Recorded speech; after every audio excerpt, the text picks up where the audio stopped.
But we are more interested in to know how can we empower our people and our voices within those systems which exist, and how can we develop ourselves in such a way that we can inform and influence the European Union and the international community's policies towards empowering the people in the decentralized and democratic governance of the within the existing system. That is our more concern and focus of Kashmir Development Foundation.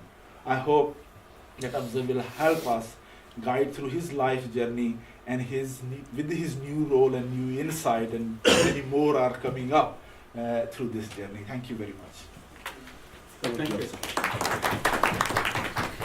Thank you very much, Afzal Bhai, for the kind words and the introduction that you've given. And thank you to all of you, actually, for doing this course. Let me touch with this first before I go into about myself and some of the questions which Afzal has raised. I think ultimately it's about development. About 20 plus years ago, I actually attended a course like this. The leadership at the time looked at it and saw that there was a need to develop the future leadership.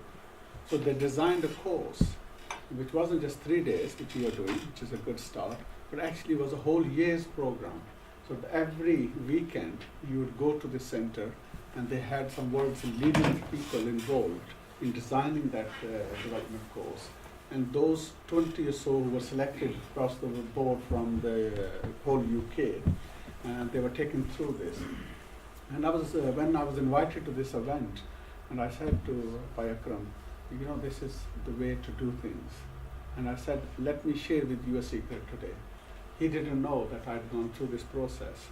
And I said 20 plus years ago, I actually attended a leadership development course where I was taken through this. And what's quite interesting is all those 20 people who attended, if you now look at them, every single one of them has managed to make impact to the wider society.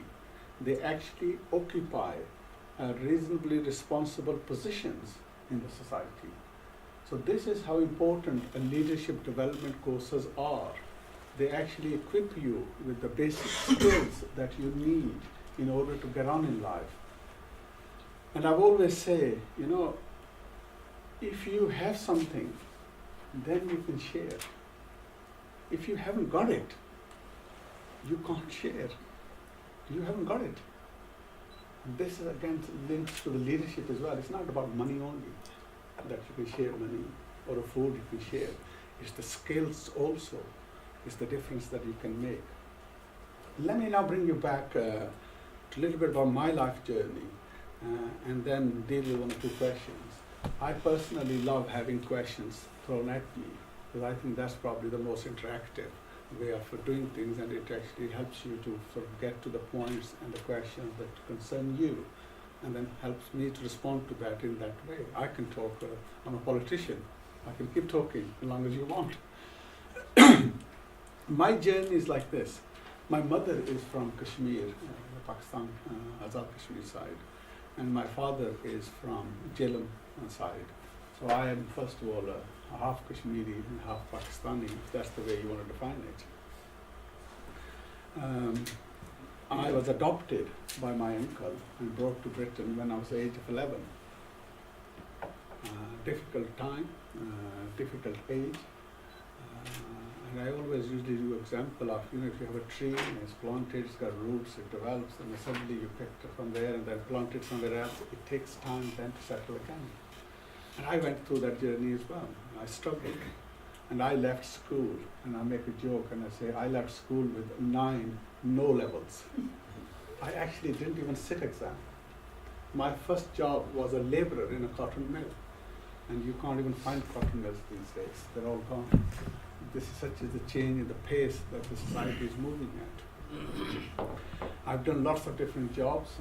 Became a battery filler, a weaver, and then as a bus driver, a youth worker, a taxi driver, working in a restaurant, a policeman, And then ultimately I moved into further education.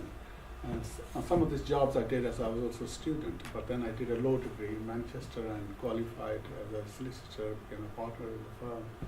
And in 2000 I stood first time in Cheetham Hill. I took a seat from a Liberal Democrat, and here I am today. And the introduction was given. I'm Vice Chair of the Security and Defence of the European Parliament.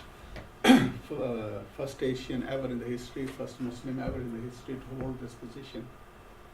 With the world which we have, which is a really challenging world, the current crisis that you look around are enormous. It's almost as worse as the Second World War. The refugees you have in the world is unprecedented. So there are real challenges out there in the society, and these challenges actually have an impact on us. So being a Vice Chair of the Security and Defence, then you're looking at all those issues all the time. I'm also involved with the Foreign Affairs Committee, which deals with all the foreign issues across the globe, and then also on the Budget Committee of the European Parliament. But I do much less of that work. Predominantly my work is actually on security and defence, and the second is on foreign affairs. I'm involved with the subcommittee of the delegations, which again specialize in developing the relationship of the European Union. And these are two areas I specialize in. One is South Asia, which I have a natural affiliation and interest in. And the second is the GCC, the Gulf Cooperation Council of the 7 Arab countries.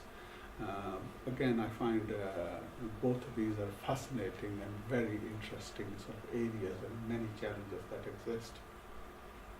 So this journey, which I shared with you, is quite interesting. Before that, when I told you of the council, when I developed here further, I did lots of different areas of leadership.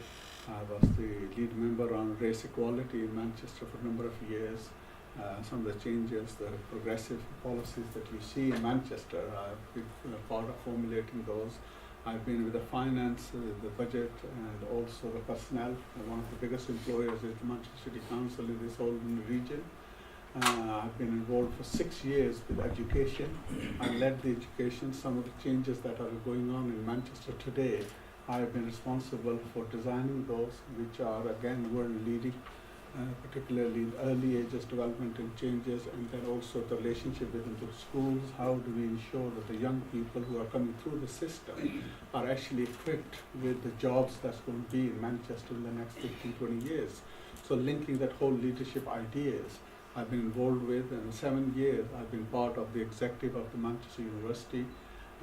Again, giving me, I find it sometimes interesting, a person who left school with 9 no levels, and then being able to lead a major city of Britain on education for 6 years, and then Manchester University, which is one of the top 40s in the world as a university, for 7 years. So I've had a hand in education from actually zero all the way to the top education in Manchester. Again, but really for me, that was the passion which I had, because I missed out on that education, and I realized how important education is, and how this, through education you can actually open doors, and you can make that progress, and you can move up on the ladder that you need to, which we all should be able to, and if you have the potential and the capacity, I think. It's about opportunities. How do you bring those opportunities to those individuals?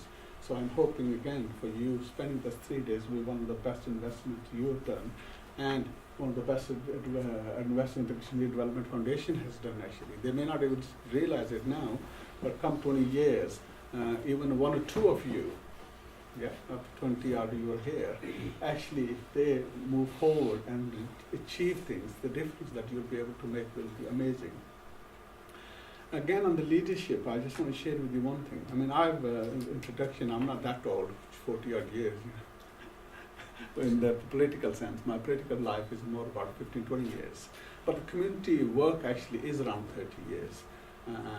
And what has struck me from where I'm standing now, and for the work I did, I've been involved with the youth, Young Muslim UK. I'm one of the founders. Very first meetings actually was held in Cheetham Hill in Manchester. It's one of the largest organizations, Islamic Society of Britain. I'm one of the founders. I've served on that Muslim Council Britain, which is one of the biggest in the country, which leads on these issues. I'm one of the founders. I've been Assistant Secretary General of the organization.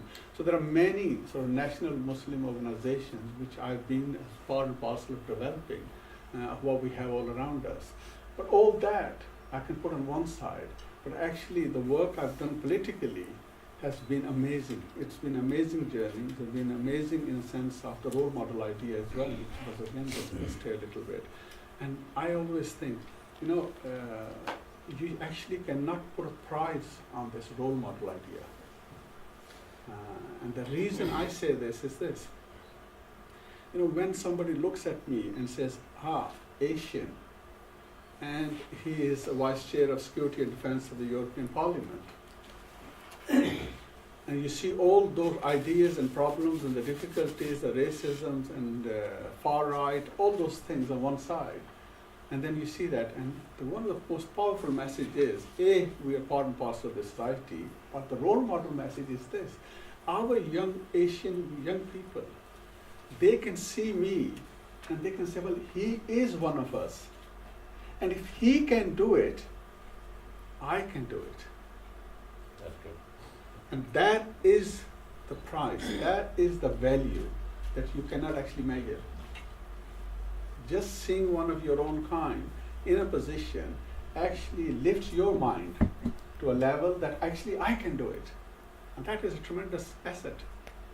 And that's why actually that we need to have the leadership and why we need to use the leadership as a role models for the next generation.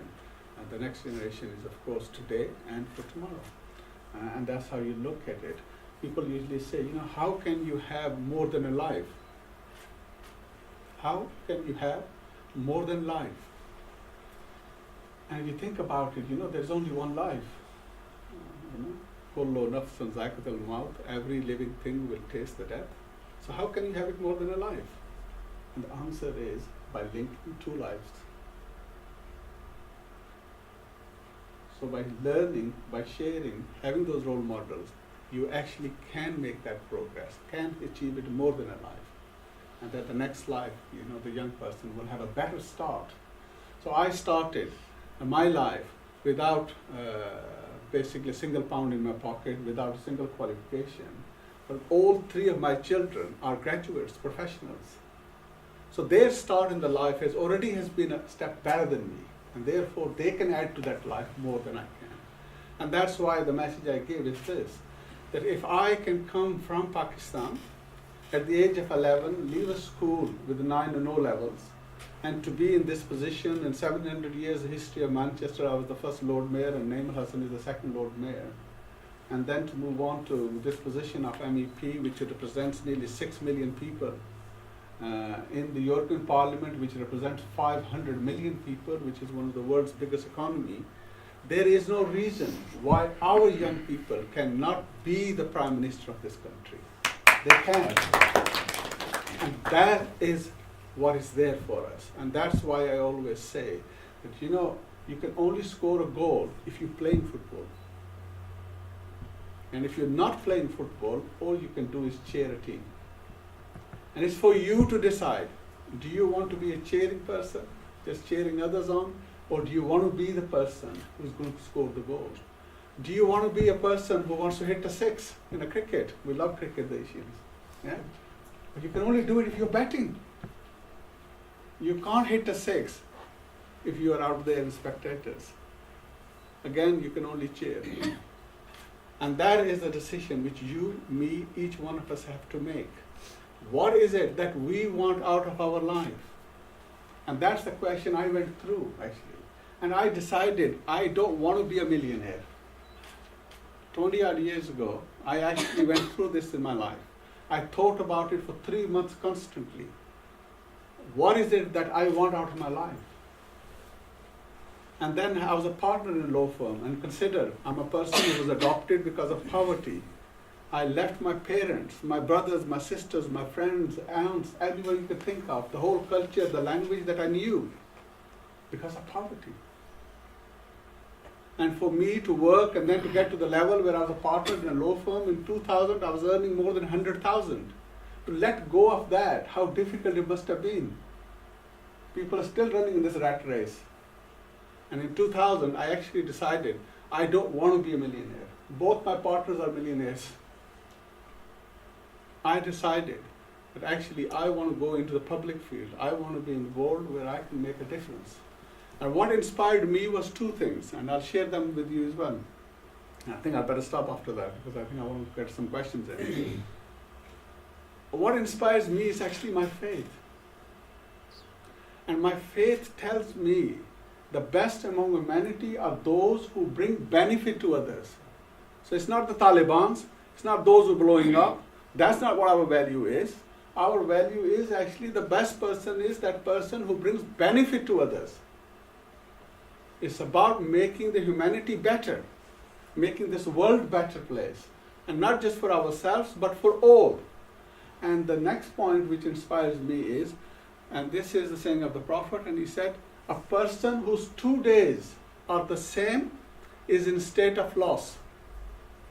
A person whose 2 days are the same is in state of loss.